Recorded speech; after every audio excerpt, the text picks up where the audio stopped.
वो कौन भूल सकता है, कैसे भूल सकता है? जो चीज देखी हो, भोगी हो, तो एक तरफ, फिर उन लोगों को देखिए जिन लोगों ने ये भोगा है। वो लोग जो बताते हैं तो अपना देखा हुआ, अपना भोगा हुआ भूल जाते हैं। आप साथ जा रहे हैं केवल लाल चौक पे तिरंगा फहराने के लिए, और सरकारें आपको उधमपुर में लाठियां मार मार के अधमरा कर रही हैं कि आगे नहीं जा सकते। सरकारें अभी तो बंदूकों से सामना बाद में होगा, अगर होता है तो, अगर आप पहुंचते हैं। कश्मीर में हमारी शिकायत व्यवस्था से थी कि वो गायब हो गई, वो भाग की तरह उड़ गई। न कहीं पुलिस थी, न कहीं सेना थी, न कहीं न्यायालय थे, न कहीं मीडिया था। हमको हमारी पे छोड़ दिया गया। जुलाई 2017 में चीफ जस्टिस JS खेहर थे, उनके साथ DY चंद्रचूड़, धनंजय चंद्रचूड़, इन दो जनों की बेंच ने पिटिशन एडमिट तक नहीं की, उस पर बहस करने की तो बात छोड़, एडमिशन स्टेज पे खारिज कर। अभी भी सरकार बन गई कश्मीर में, तो इससे कुछ उम्मीदें हैं? अरे इस सरकार से क्या उम्मीद रखिएगा? ये वही सरकार है, वही गठबंधन है जिसके तहत हम निकाले गए थे 1990 में। आपकी हॉबीज क्या है? अब तो कुछ खैर बची नहीं। एक ज़माने में कभी बांसुरी बजाना सीखता था, या कुछ पढ़ना लिखना होता था, लेकिन घूमना फिरना काफ़ी रहता है। आत्मा की आवाज, साधारण लोगों की असाधारण कहानियां। आत्मा की आवाज सुनो, मन की गहराई से चलो, हर कहानी में बसता है राज। चलो उस सफर पे संग चलो। नमस्कार। आत्मा की आवाज आत्म प्रकाश के साथ साधारण लोगों की असाधारण कहानियां। हमारे पॉडकास्ट में एक बार फिर आपका बहुत बहुत स्वागत है दोस्तों। हमारे साथ आज एक शख्सियत हैं जो उसी राज्य के हैं। हमारे कुछ पॉडकास्ट पहले आप मिले होंगे लद्दाख के हमारे एक बहुत मशहूर व मारूफ मेहमान से। तो आज जिनकी मुलाकात आपसे हम कराने जा रहे हैं वो भी उसी रीजन के हैं, लेकिन उससे थोड़ा नीचे, यानी कि घाटी की तरफ आना होगा हमको। श्रीनगर से हैं, कश्मीर से हैं। हमारे साथ हैं श्री सुशील पंडित जी। सुशील पंडित जी, आपका बहुत बहुत स्वागत। आभार मुझे आमंत्रित करने के लिए। आत्मा की आवाज होगी आज। देखिए तो क्या कहती है आत्मा। पहली आवाज क्या निकलती है? देखिए विलक्षण ये एक सोच है कि खुली बातचीत हो और अंतःकरण से जो आवाज निकले, जो मन में हो, वो बिना लाग लपेट के, बिना किसी चाशनी या तड़के के यूं ही परोस दी सामने जाए। आए। हाँ। लेकिन लौकी शादी जो होती है या तरोई होती है, स्वास्थ्य के लिए बहुत लाभदायक होती है, लेकिन चूंकि उसमें स्वाद नहीं आता, इसलिए देखने वालों को प्रायः पसंद नहीं आती। उनको बहुत मसालेदार सब्जी, बहुत मसालेदार, जिसमें ऊपर तैर रहा हो घी और लाल मिर्च और लहसुन वगैरह वगैरह, उस किस्म की दाल पसंद आती है। तो इसका क्या होने वाला है मुझे पता नहीं। देखिए सेहत बने तो अच्छा है, और कहते हैं कि उम्र के एक पड़ाव में पुरानी साइकिल ढलान पे जरा धीरे धीरे उतारी जाती है। उसमें बहुत तेजी, बहुत तड़के की, बहुत उछल कूद, कलाबाजियों की गुंजाइश भी नहीं होती। गुंजाइश भी नहीं होती। अब हम उस दौर में हैं कि सीधी बात हो, साफ सुथरी बात हो, सेहतमंद बात हो। बहुत अच्छी बात है। और गंभीर बात की ओर आते हैं। आप उस जगह से हैं जहां पर राजतरंगिनी लिखी गई, जहां पर जो हिंदू धर्म, सनातन धर्म का एक केंद्र बिंदु हुआ करता था। पूरा वैदिक काल, आगमिक काल, बहुत कुछ वहां से आया है कश्मीर से। वो अब सनातन विहीन हुआ, एक्सोडस हुआ वहां से बहुत लार्ज स्केल पे, जिसको लेकर आपने काफी काम भी किया। कितनी बार हुआ ऐसा? मुझे ज्ञात है कि ये पहली बार नहीं है जो 90 के दशक में घाटी हिंदुओं से खाली कराई गई। उसके पहले भी कई बार ये घटनाक्रम हुआ है जी। तो कुछ हमारे दर्शकों को बताएंगे उसके बारे में? जी आत्मप्रकाश जी, कश्मीर वो जगह है जहाँ से भारतीय संस्कृति की जितनी भी ज्ञान परंपराएं हैं, लगभग सभी का उद्गम है। वो चाहे व्याकरण हो, वो संगीत हो, वो कला हो, वो योग हो, वो दर्शन हो, वो मीमांसा हो, वो काव्य हो, जितनी भी विधाओं में आप ज्ञान अर्जित कर सकते हैं, कश्मीर उस ज्ञान के उद्गम का केंद्र रहा और इसीलिए देश के कोने कोने से वहाँ विद्वान पहुँचे और देश के कोने कोने में वहाँ के विद्वान पहुँचे। ये वही क्षेत्र है जिसमें तक्षशिला भी आता है, हालांकि घाटी में नहीं है, लेकिन हमारे पुराने जो भौगोलिक सीमाएं थी उसमें कश्मीर गांधार जनपद एक महाजनपद था और तक्षशिला उसी महाजनपद में था। माँ शारदा की शारदा पीठ वहीं थी, इसीलिए उसे शारदा प्रदेश भी कहा गया। बिल्कुल बिल्कुल। एक श्लोक में जहाँ नमस्ते माँ शारदे काश्मीर पूर्ववासिनी, तो माँ सरस्वती को काश्मीर पूर्ववासिनी कहा गया। और यदि काशी से स्नातकोत्तर शिक्षा के लिए ब्रह्मचारी 4 पग कश्मीर की दिशा में सांकेतिक रूप से चलते थे, अभी भी जी, अभी भी चलते हैं। तो वो इसीलिए कि अब यहाँ से ज्ञानार्जन के लिए कश्मीर की ओर जाना होगा। काशी जो हमारे ज्ञान का केंद्र रही, अध्यात्म का केंद्र रही, तो उस दृष्टि से देखा जाए तो आपने जो कहा याद दिलाया कि वह आज संस्कृति, उस परंपरा, उस सभ्यता, उस पूरी व्यवस्था से विहीन है। जी, 3-4 लाख थे और उसको, उस परंपरा को अक्षुण्ण बनाए रखने वाले निरंतर, जैसे पांचांग है, कालगणना है। हमारा पांचांग सभी प्रचलित पांचांगों में सबसे पुराना है। जी बिल्कुल। आज उसका 5101वां साल चल रहा है। 5101वां साल। उसे हम सप्तऋषि संवत कहते हैं। जैसे शालिवाहन संवत है, विक्रमी संवत है, इन सब संवतों में सबसे पुराना शक संवत है हमारा सप्तऋषि संवत है जी। और वह काल गणना उस अचूक पूरी कैलकुलेशंस को करने वाले लोग जानना चाहते हैं कि ऐसा कहते हैं कि जी 7 हुए, जी वही 7 के बारे में। 7वां तो सबको पता है, शुरू के 6 नहीं पता। तो पहला निष्कासन हमारा हुआ 15वीं शताब्दी के आरंभ में। तब एक सुल्तान था सिकंदर शाहमीर, उसको बुतशिकन भी कहते थे। बुतशिकन, जी जी। सिकंदर बुतशिकन। बुतशिकन फारसी का लफ्ज है, एक उपाधि है जो कि मूर्ति भंजक था, जिसने मंदिर और मूर्तियों को तोड़ना ही अपने जीवन का ध्येय बना लिया था। उसके काल में एक भयंकर निष्कासन हुआ 15वीं शताब्दी में की शुरुआत में। और उसके विषय में जब राजतरंगिनी के बाद के रचयिता लिखते हैं, जोनराज आए कलहन के बाद, उन्होंने उसी श्रृंखला में दूसरी राजतरंगिनी लिखी, फिर तीसरी लिखी श्रीवर ने, चौथी लिखी शुक ने, 5वीं लिखी प्राज्ञभट्ट ने। और इन्होंने उस पूरे आक्रांता काल में, द्रोह काल में, हिंदुओं के साथ, संस्कृति के साथ, आस्था के साथ, वहाँ के शिल्प के साथ, वहाँ के वास्तु के साथ क्या हुआ इसका ब्यौरा दिया है। वहाँ की राजसत्ता ने क्या क्या खेल किए।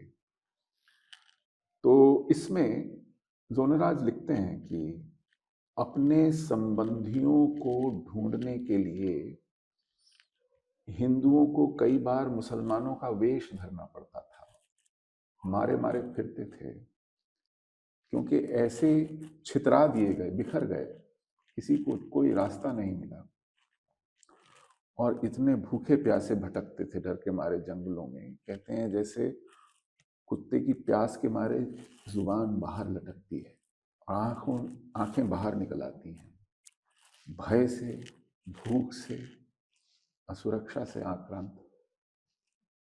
संस्कृत की है सारी वो राजतरंगिनी, लेकिन जो समझ पाते हैं वो दिल दहलता है कि जो चित्रण हुआ है उस समाज का। 7वीं बार जो हम सबकी आंखों के सामने हुआ 90 के दशक, 80 के बाद से शुरुआत हुई थी। आप तो जवान थे उस समय, और जवानी आपकी वहीं गुजरी। जिनके साथ क्रिकेट खेलते थे, जी। जो प्रोफेसर पढ़ाते थे, जिनको। जो गायनेकोलॉजिस्ट थी, जी। जो पूरे श्रीनगर में किसके घर में उनके हेल्प डिलीवरी में न की हो। जी। जी। जी। कहीं कोई दया नहीं, कहीं कुछ नहीं, कुछ भी नहीं, नहीं। बहुत निर्ममता थी, बहुत क्रूरता थी। और उस क्रूरता को लोगों ने इंटरव्यूज में हम्म, देखा डींग हाँकते हुए। हम्म, जब यासीन मलिक से टिम सेबेस्टियन ने हार्ड टॉक बीबीसी में पूछा कि तुमने एयरफोर्स के 4 ऑफिसर्स को मारा, तो वो थोड़ा घुमाने लगा, कहा कि देखिए हम लोग एक आज़ादी की लड़ाई लड़ रहे थे। उसने कहा, फिर पूछा, आपने उन 4 अफसरों को पॉइंट ब्लैंक रेंज से मारा? उसने फिर घुमाया, कहा कि देखिए उस समय एक वायलेंट मिलिट्री रेजिस्टेंस चल रही थी और सेना हावी थी और ऐसा था। और फिर पूछा कि वो निहत्थे थे, वो अपनी स्टाफ बस का इंतजार कर रहे थे सुबह, तुमने उन सबको जा करके। तो वो झल्ला के बोला, हाँ मारा, क्यों नहीं मारता, वो इंडियन स्टेट के रिप्रेजेंटेटिव्स थे, दे रिप्रेजेंटेड द इंडियन स्टेट। अब ऐसा आदमी जो कबूल रहा है टेप पर, वो आज भी जिंदा है। उसके खिलाफ एक मुकदमा शुरू हुआ टाडा कोर्ट में। उन दिनों टाडा निरस्त नहीं किया गया था। जी।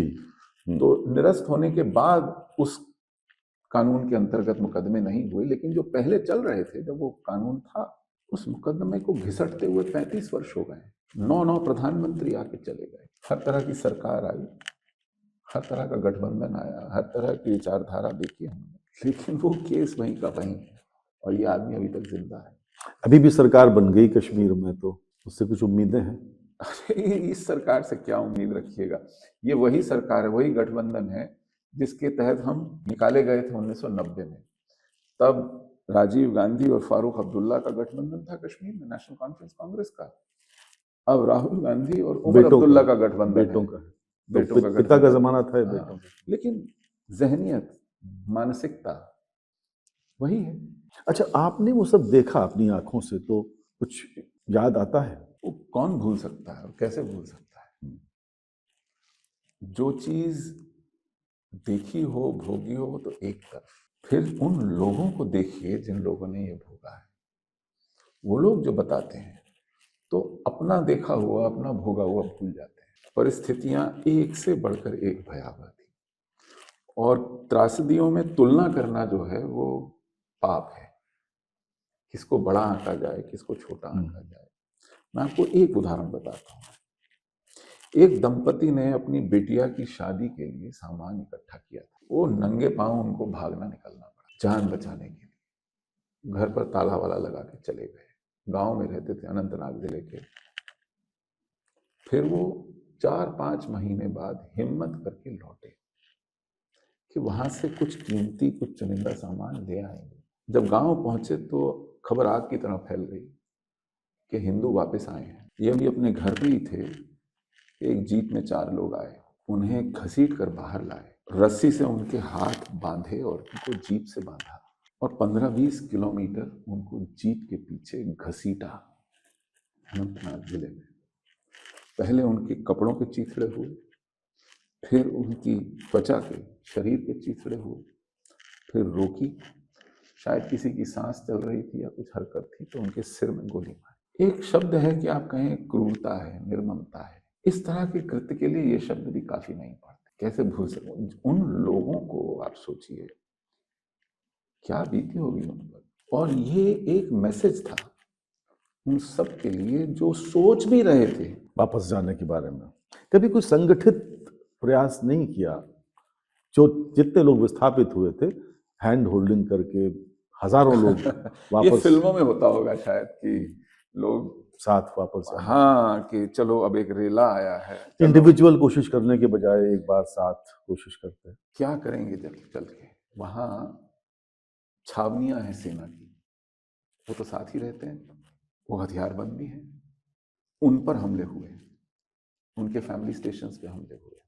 आप साथ जा रहे हैं केवल लाल चौक पे तिरंगा फहराने के लिए, और सरकारें आपको उधमपुर में लाठियां मार मार के अधमरा कर रही हैं कि आगे नहीं जा सकते। सरकारें अभी तो बंदूकों से सामना बाद में होगा, अगर होता है तो, अगर आप पहुंचते हैं तो। हमारा सामना दो तरफ था, एक तरफ तो निरे शत्रु थे, हथियारबंद थे, उनको मौका चाहिए, वो तो ढूंढ रहे हैं आपको मारने के लिए। और दूसरी तरफ मित्र थे। मित्र में आप सरकारें कह सकते हैं, मीडिया कह सकते हैं, व्यवस्था कह सकते हैं, न्याय व्यवस्था, जज, पुलिस। ये या तो उदासीन थे, उपेक्षा करते थे, या फिर इनका जोर हम पे चलता था ये दिखाने के लिए उनको, जिनका ये दिल जीतना चाहते हैं कि देखो हम इनके साथ नहीं हैं, तो आप हमें अपना दुश्मन मत समझिए। हम पर किसी भी तरह का रहम या हमारे साथ किसी भी तरह की दरियादिली उनको लगता था नाराज करेगी उनको जिन्होंने हमें बाहर निकाला है। और अगर वो नाराज हो गए तो फिर उनका दिल कैसे जीतेंगे आप? उनको अगर ये जतलाया गया कि आपने इतनी मेहनत से इन्हें यहां से साफ किया है और हम इन्हें वापस लाके बसाएंगे, वो तो कह रहे हैं ना कि हमने तो अपनी जानों की कुर्बानियां पेश की हैं दीन की खिदमत में। तो आप हमें हमारे किए कराए पर पानी कैसे फेरेंगे? अच्छा, पहले तो जी आप कुछ कह रहे थे। तो जो व्यवस्था है, जो सत्ता है, उसके साथ वो तो हमारे FIRs पर मुकदमा चला के राजी नहीं है। हम 3 बार सुप्रीम कोर्ट गए। जी जी बिल्कुल। एक इतनी सी याचिका लेकर के हजारों FIR लंबित हैं, उसके पीड़ित जिंदा हैं, उन पीड़ितों के संबंधी जिंदा हैं, उनके साक्ष्य जिंदा हैं। वो प्रतीक्षा कर रहे हैं कि कब बुलाया जाएगा और कब हम अपनी गवाही देंगे और कब न्याय मिलेगा। तो अगर सरकार अपने स्क्वाड्रन लीडर के हत्यारे को मुकदमा चला के सजा नहीं दे रही है, तो आम आदमी के हत्यारे को क्या सजा देगी? क्या उम्मीद बचती है? अच्छा, एक नया चैलेंज मुझे दिखता है, जिसे सुशील पंडित लंबे समय तक घाटी में रहे, 60 की दशक की पैदाइश है, घाटी में रहे, कश्मीर में रहे, श्रीनगर में रहे। अब जो विस्थापित हो गए पिछले 40-50 बरसों में, तो ये दूसरी तीसरी पीढ़ी होगी जो कश्मीर के बाहर रह रही है, दिल्ली में रह रही है, कलकत्ता में रह रही है, बंबई में रह रही है, पेरिस में रह रही है। इसके बाद जब अगली पीढ़ी आएगी तब तक तो जड़ों से कट चुके होंगे। क्या कश्मीरियत उनमें होगी जिंदा? कट गए हैं। देखिए, आधी से ज्यादा शादियां हमारे समुदाय की बिल्कुल समुदाय से बाहर हो रही। मैं लोगों को याद दिलाता हूं कि हम लोग 4-5 लाख की आबादी, उस देश में जहां 140 करोड़ लोग हैं, उसमें 5 लाख क्या है? कुछ भी नहीं है। और हम बिखर गए हैं पूरे देश में, दुनिया भर। और उस बिखराव में अब अगर हमारे बच्चे ऐसे मोहल्लों में बड़े होते हैं जहां कश्मीरी सुनने को नहीं मिलती, उन स्कूलों में पढ़ते हैं जहां कश्मीरी बोलने समझने वाले नहीं हैं, तो सबसे पहले तो भाषा छूटती है, फिर वो अपने परिवेश में नहीं है, कल्चर छूटता है ना। वो गीत, वो संगीत, वो खान पान, वो पहनावा, वो ओढ़ना सहना रहना, वो आबो हवा, वो क्लाइमेट, वो अपने मंदिर, वो अपने तीर्थ, वो सड़कें, गलियां, मतलब एक पहचान के जितने भी मार्कर्स हो सकते हैं, जितने भी मार्कर्स हो, धीरे धीरे छूटते जाते हैं, वो सब छूटते जाते हैं। उसके बाद कुछ बचेगा। अगर अपने ही समुदाय में शादियां हो रही हैं तो कुछ नैन नक्श बच जाएंगे, कुछ सरनेम बच जाएंगे, वो फिर कागजी रह जाते हैं, वो एक औपचारिकता मात्र है। चुनौती कई स्तरों पर। अच्छा, पहले तो फिल्में भी नहीं बनती थी, मुझे याद पड़ता है आज से 10-15 साल पहले, लेकिन अब बनने लगी। नहीं बनती थी जी, कम बनती। वो मिशन कश्मीर बनी थी। हाँ जी जी, उसमें हमारा कहीं जिक्र नहीं होता था। वही तो, अब बनने लगी। ताशकंद फाइल्स बनी, साबरमती एक्सप्रेस अभी आई, कश्मीर फाइल्स बनी। रियलिटी के कितना करीब होती हैं ऐसी फिल्में? देखिए, मैं कश्मीर फाइल्स के बारे में तो इतना कह सकता हूँ कि ये 101% सही फिल्म है, लेकिन एक मामले में सही नहीं है। जी। विवेक अग्निहोत्री कहते हैं कि उन्होंने बड़ा रिसर्च किया। हाँ, बिल्कुल रिसर्च किया उन्होंने जितना रिसर्च किया, मुझे नहीं लगता कि फिल्म निर्माता इतना वक्त, इतना पैसा, इतनी जान मारते हैं विषय को समझने के। अनुपम खेर तक को लिया, हाँ। मतलब जो स्वयं नहीं, सैकड़ों घंटों की रिकॉर्डिंग्स हैं, टेस्टिमनीज हैं विक्टिम्स की, कहाँ रहते थे, क्या हुआ, किस हालात में भागे, अब क्या हो रहा है, मतलब इस तरह। तो एक मामले में इसलिए नहीं है कि 2.5 घंटे में हाँ, ठीक बात। आप लाखों लोगों की भोगी हुई त्रासदी को कैसे दिखाएंगे, जहां हर आदमी एक चलती फिरती फिल्म है, उसकी कहानी अपने आप में एक उपन्यास है। तो आप तो सिर्फ सतह पर से कुछ उदाहरण उठाकर उसको एक कहानी में पिरोकर केवल सुगंध दे सकते हैं, स्वाद भी नहीं। इससे ज्यादा आप अपेक्षा भी नहीं कर सकते।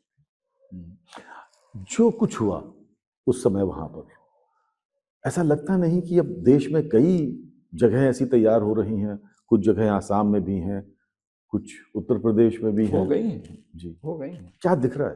देखिए, इसका एक कारण ये है कि जब आप एक जातीय विध्वंस को, एक व्यापक जनसंहार को ढकते हैं, उससे आंख चुराते हैं, उस पर लीपापोती करते हैं, उसको मानते नहीं हैं, उसकी पुष्टि नहीं करते हैं, बल्कि उस पर बहानेबाजी करते हैं, उसको थोड़ा सा कशीदाकारी करके सजाने की कोशिश करते हैं, या उसके लिए तरह तरह के गढ़ते हैं कारण, तो आप उसे बढ़ावा देते हैं, आप उसको पोषण देते हैं, और आप उसको फैलने का एक अवसर देते हैं। ये कैंसरस ट्यूमर है। आप सोचेंगे कि आयोडेक्स मल के इसकी सूजन कहीं पे कम कर दी जाए तो ये मान जाएगा, ये मेटास्टेसाइज होगा, और वही हो रहा है। क्यों नहीं होगा? उसको अपना काम करना है, मुझे शिकायत उससे नहीं है, ये उसकी प्रकृति है, जिहाद की प्रकृति है, जिहाद का एक मिशन है। वो करेगा जो जिसके लिए वो है। प्रश्न ये है कि हम क्या कर रहे हैं। हम कबूतर की तरह आंख मीच लें और कहें बिल्ली चली जाएगी, तो इसमें बिल्ली का दोष नहीं है, इसमें बिल्ली का कोई दोष नहीं। आप बहुत सालों से कोशिश में हैं और एक्टिविस्ट हैं, देश और दुनिया में आपका नाम है, आपको धमकी नहीं मिली कभी? हाँ, मिलती हैं, बल्कि कुछ आधा दर्जन लोग अभी हिरासत में हैं, पकड़े गए 3 साल पहले। उनके पास से मेरे चित्र और मेरे कांटेक्ट डिटेल्स वगैरह मिले, उनके पास से पैसा बरामद हुआ जो उन्हें दिया गया था। तो तब से सरकार ने मुझे कुछ सुरक्षा वगैरह दे दी है, और कुछ केस वेस चल रहे हैं, कुछ हथियार बरामद किए गए हैं, कुछ कारतूस वगैरह, कुछ कम्युनिकेशन वगैरह। तो मुझे ताज्जुब नहीं होता, क्योंकि ये जो विषय है ये है ऐसा, और इसका तरीका भी यही है कि जो मुंह खोले, जो सर उठाए, उसे कुछ लो। आप एक पर ऐसी कार्रवाई करेंगे तो 1 लाख लोग सहमेंगे, और 1 लाख लोग सहमेंगे तो फिर आपको अपना काम निर्बाध करने में आसानी होगी। तो ऐसा कर रहे हैं, ऐसा करेंगे। डर नहीं लगता आपको? नहीं, डर किसे नहीं लगता। ऐसा झूठ होगा कहना कि डर नहीं लगता, लेकिन ये जो काम है इसे किसी ने तो करना है। और मुझे इस बात की खुशी है कि अब ऐसा कहने करने वाले और बहुत आए। आपके काम में क्या क्या शामिल है? मुझे जो सबसे बड़ा उत्तरदायित्व लगता है वो ये है कि बोध देना। 1990 के बाद से 15-20 साल तक इस विषय में मीडिया की चुप्पी, टीकाकारों की, स्तंभकारों की बेईमानी और व्यवस्था की पूरी तरह इस मामले में उदासीनता ने वहाँ के अपराधियों को विक्टिम्स बना दिया। यासीन मलिक को यूनिवर्सिटी से इनविटेशन मिलने लगे थे, आइए, आप फ्रीडम फाइटर्स हैं, आप जुल्म के खिलाफ लड़ रहे हैं, आप हमें बताइए कश्मीर समस्या का क्या समाधान है। ये लोग हीरो बन गए थे जो सर से पांव तक हमारे खून में रंगे हैं। जिस बिट्टा कराटे को जीआर वानी मजिस्ट्रेट था, उसने बेल दी। ये वो बिट्टा कराटे है जिसने इंटरव्यू में कहा था कि मैंने 20 मारे और उसके बाद गिनना बंद कर दिया। फारूक अहमद डार है उसका नाम, JKLF का था। और जीआर वानी ने बेल लिखते वक्त कहा कि I know this man has committed the most heinous of crimes for which even capital punishment is possible, but I have to release him on bail because prosecution is not interested in prosecuting him. Case रगड़ रहा है, वो interested ही नहीं है। वो Bitta karate जब bell पे बाहर आया तो पूरा मोहल्ला ऐसे इकट्ठा हुआ जैसे दूल्हा आया है। उस पर फूल बरसाए गए, नाच गाना हुआ, मिठाइयां बांटी गई। तो ये वो लोग हैं जिनसे आप डील कर रहे हैं और एक ऐसी व्यवस्था है जिनसे आप डील कर रहे हैं। और ये देख के बर्दाश्त नहीं हुआ कि जिस गिरजा टिक्कू को आरे पे चीरा गया, जिस सरला भट्ट का गैंगरेप हुआ और उसका क्षत विक्षत शव चौराहे पर डाल दिया गया, किसी ने रुमाल से उसको ढकने की कोशिश की। एक जज साहब को नीलकंठ गंजू हरी सिंह हाई स्ट्रीट पर, जो शहर का केंद्र है, सरे राह चलते हुए गोली मारी गई और उसका शव पड़ा रहा। ये चेतावनी दी गई कि कोई इसके मुंह में पानी डालेगा तो उसका यही हश्र किया जाएगा। कश्मीर यूनिवर्सिटी के वाइस चांसलर को मारा गया, दूरदर्शन केंद्र के डायरेक्टर लासा कौल को मारा गया, HMT के जनरल मैनेजर खेरा को मारा गया, सर्वानंद कौल प्रेमी को मारा, किसको नहीं मारा। तो ये सब इसीलिए मारा गया ताकि लोगों को दहशत में डाला जाए, उनको भगाया जाए, उनको निकलने पे मजबूर किया जाए। और इस पर बोलना बड़ा जरूरी था क्योंकि इनके हथियारे खुले घूम रहे थे, उन पर कोई कार्रवाई नहीं हो रही थी। किसी को शर्म आए, किसी की आत्मा कचोटे, आत्मा की आवाज निकले, कोई सोचे। तो इसी के चलते हम लोग सुप्रीम कोर्ट गए। उनसे कहा भाई मुकदमा चलाइए, लेकिन कुछ हुआ नहीं। मैं आपको बताता हूँ, जुलाई 2017 में चीफ जस्टिस JS केहर थे, उनके साथ DY चंद्रचूड़ थे, धनंजय चंद्रचूड़। इन दो जगहों की बेंच ने पिटिशन एडमिट तक नहीं की, उस पर बहस करने की तो बात छोड़ी, एडमिशन स्टेज पे खारिज कर दी। 3 महीने बाद अक्टूबर में सुप्रीम कोर्ट के जज बदले, दीपक मिश्रा आए, हमने रिव्यू पिटिशन डाली, वही हश्र हुआ, रिजेक्ट कर दी गई। हमको लोगों ने ढाढ़स बंधाया, नहीं क्योंकि एक क्यूरेटिव पिटिशन होती है, वो डाली है। क्यूरेटिव पिटिशन डाली गई 2 साल पहले। यही DY चंद्रचूड़ अब चीफ जस्टिस बन गए थे। इनके साथ संजय किशन कौल थे और एक और जज थे। संजय किशन कौल तो मतलब हाँ, अच्छा, हाँ जी। और एक मुसलमान जज थे, मैं उनका नाम भूल रहा हूँ।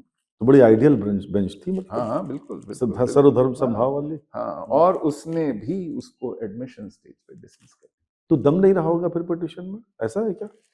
देखिए, PN भगवती ने पब्लिक इंटरेस्ट लिटिगेशन PIL की नींव रखी थी इस देश में। तो उन्होंने कहा था कि अगर कोई पोस्ट कार्ड भी दे ना, ठीक बात, उसको पिटिशन के रूप में स्वीकार कर लिया जाएगा, कॉग्निसेंस लिया जाना चाहिए। फिर उन्होंने एक स्टेप और आगे बढ़े, उन्होंने कहा कोई पिटिशन ना भी दे, सुओ मोटो स्वयं स्फूर्त, अगर जजेस को लगे कि कहीं अन्याय हो रहा है, संज्ञान ले लेना चाहिए, वो उसका संज्ञान।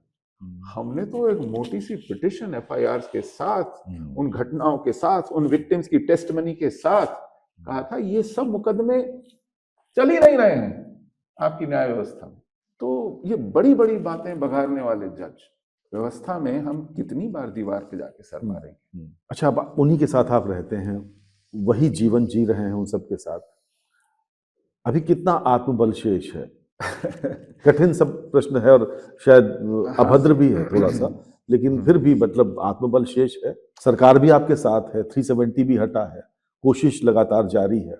हो सकता है और अधिक प्रयास किए जाने की आवश्यकता हो। जी, इस सरकार को लगातार 3 मैंडेट मिले हैं।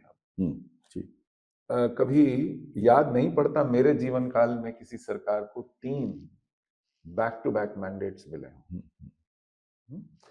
और ये अब तक की सब सरकारों में कई विषयों पर श्रेष्ठ है। और हमारे विषय में भी हमको अगर किसी से अपेक्षा पालने की आदत रही है मैं ज़रा सोच समझ के बोल रहा हूँ क्योंकि कश्मीर में ये देश अपने जीवन मरण की लड़ाई लड़ रहा है। जी, वो सिरमौर है। कश्मीर तो भारत का, बचपन में हम लोग गाना गाया करते थे, सागर चरण पखारता है और ऊपर मुकुट है कश्मीर नाम का। तो दुनिया का एक्चुअली ये एक अग्नि परीक्षा है। जिहाद से कैसे निपटना है, इसकी नज़ीर, इसके उदाहरण भी हमारे सामने ही है। हमें कहीं दूर तलाशने की आवश्यकता नहीं है। बांग्लादेश में जो हो रहा है आजकल, अब देखिए, बांग्लादेश में हिंदुओं के साथ जो हो रहा है वो थोड़ा कष्ट देता है। मुझसे बहुत लोग कहते हैं कि ये तो कश्मीर जैसे हालात हैं। मैं कहता हूँ नहीं, नहीं, कश्मीर तो भारत का हिस्सा था, बांग्लादेश तो नहीं। कश्मीर में क्या था, देखिए, दो बड़े अंतर हैं। कश्मीर में हमारी शिकायत व्यवस्था से थी कि वो गायब हो गई, वो भाप की तरह उड़ गई। न कहीं पुलिस थी, न कहीं सेना थी, न कहीं न्यायालय थे, न कहीं मीडिया था। हमको हमारी पे छोड़ दिया गया और हम जैसे तैसे निकल आए। बांग्लादेश में व्यवस्था जिहादियों के साथ मिल के संतरास दे रही है। वहां अटॉर्नी जनरल कोर्ट में खड़े होकर कहता है कि इस्कॉन पर प्रतिबंध लगाया जाए। वहां पुलिस घर जा जाकर पकड़ रही है, घसीट करके बंद कर रही है। वहां मीडिया, अमर देश का एडिटर है, वो अग्रलेख लिखता है कि इस्कॉन पर क्यों नहीं प्रतिबंध लगना चाहिए, रामकृष्ण मिशन पर क्यों नहीं प्रतिबंध लगना चाहिए। वो ऐसा आदमी है जो वहां का नामी गिरामी इंटेलेक्चुअल भी है, व्यवसायी भी है, और खालिदा जिया के टाइम बांग्लादेश इन्वेस्टमेंट बोर्ड का चेयरमैन था। वो व्यवस्था का शीर्ष का, वो he is the cream, he is the elite of the society. ये कोई अवाली मवाली दंगाई नहीं है। वो लोग जुट गए हैं। तो एक तो ये अंतर है, और दूसरा, हमारे पास एक विकल्प था, हम भाग करके कहीं जान बचा सकते। जी, वो बाउंड्री से घिरा हुआ है। उस वहां के हिंदुओं के पास कहीं शरण लेने जाने की सुविधा नहीं है। आपकी हॉबीज क्या है? अब तो कुछ खैर बची नहीं। एक जमाने में कभी बांसुरी बजाना सीखता था या कुछ पढ़ना लिखना होता था, लेकिन अब घूमना फिरना काफी रहता है। कहाँ कहाँ जाते हैं घूमने? देश भर में। अभी जैसे लखनऊ आया हूँ, कल चला जाऊंगा। कुछ दिन पहले जयपुर में था, उससे कुछ दिन पहले वृंदावन में था। वहाँ एक मथुरा में कॉलेज है, उन्होंने बुलाया था। अच्छा, मेरे मन में एक प्रश्न आ रहा था, लखनऊ में एक मोहल्ला है, कश्मीरी मोहल्ला, पुराने लखनऊ में है, चौपटिया के पास। लाहौर में भी है, कई जगह है। तो कश्मीरी मोहल्ला यहाँ जब बसा तो सन 50 और 60 के दशक में बसा, तो वो लोग यहाँ उस वक्त तो ऐसा कुछ मसला रहा नहीं होगा। नहीं था ना। अच्छा। देखिए, जब 1947 का विभाजन हुआ, विभाजन के 2.5 महीने के अंदर ही कश्मीर पर आक्रमण हो गया। वो तो बवाली, वो ऐसा कहते हैं कि वो वहाँ के कबायली आए थे जी। लेकिन वो पाकिस्तानी सेना थी। हाँ बिल्कुल, उनके वेश में पाकिस्तानी हाँ, पाकिस्तानी सेना कबायलियों के वेश में आई बिल्कुल, थी। तो ये पाकिस्तानी नैरेटिव है कि ये कबायली विद्रोह था, ऐसा कुछ नहीं था। उनके ब्रिगेडियर अकबर खान ने फिर किताब लिखी, कहा रेडर्स इन कश्मीर, ये हम लोगों का किया हुआ था। तो हम आप उसको कबायली ना कहें बिल्कुल भी। तो इन लोगों ने जब मुजफ्फराबाद में, मीरपुर में, कोटली में, स्कर्दू में जब मारकाट मचाई, और ये मारकाट मचाते हुए श्रीनगर की तरफ आए, तो लोग भागे। और कश्मीर में युद्ध 1.25 साल चला। किसी को पता नहीं था कि कश्मीर निरापद होगा उसके बाद। तो वो भागे पंजाब के अलग अलग शहरों में, लखनऊ तक, यहाँ कानपुर, आगरा, प्रयागराज, काशी, भोपाल, इंदौर। ये तब के बसे हुए कश्मीरी मोहल्ले उससे पहले भी आए। उससे पहले मैंने कहा ना, 7 निष्कासन हुए हैं हम लोगों के। तो समय समय पर आते रहे। मुझे तो एक बड़ा सुखद अनुभव हुआ। कुछ साल पहले हमारे साथियों ने तय किया कि इस मुद्दे पर केवल भाजपा बोलती है, भाजपा की इस पर एक मोनोपोली जैसी हो गई है, ये इस मुद्दे के लिए भी ठीक नहीं है। इस पर एक व्यापक राय, आम राय बननी चाहिए। तो हम अन्य दलों के सांसदों से मिलने गए। तो उन दिनों बीजू जनता दल में उनके संसदीय दल के नेता थे भर्तृहरि महताब, समय लेकर उनसे मिलने गए। तो उन्होंने कहा, जी मैं तो निजी रूप से कश्मीरी पंडितों का बहुत अनुग्रहित हूँ उनसे।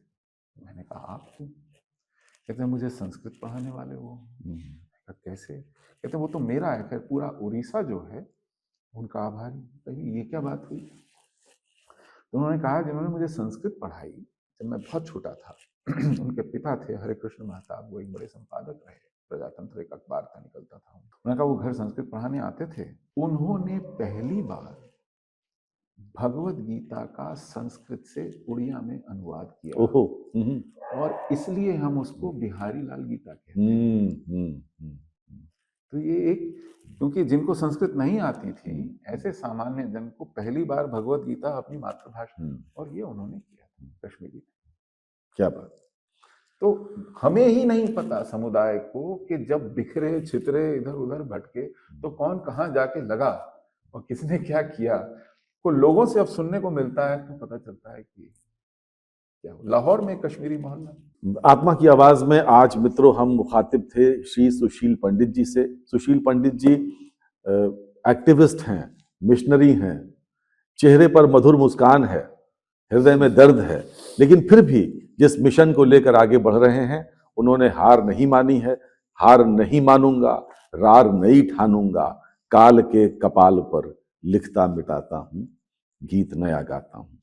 बहुत धन्यवाद आपका हमारे कार्यक्रम में आने के लिए मित्रों। सुशील पंडित जी को हम बहुत धन्यवाद देते हैं। आभार। और आप सबका बहुत बहुत धन्यवाद अपने घरों में बैठकर आत्मा की आवाज को देखने के लिए और हमें सराहने के लिए। नमस्कार।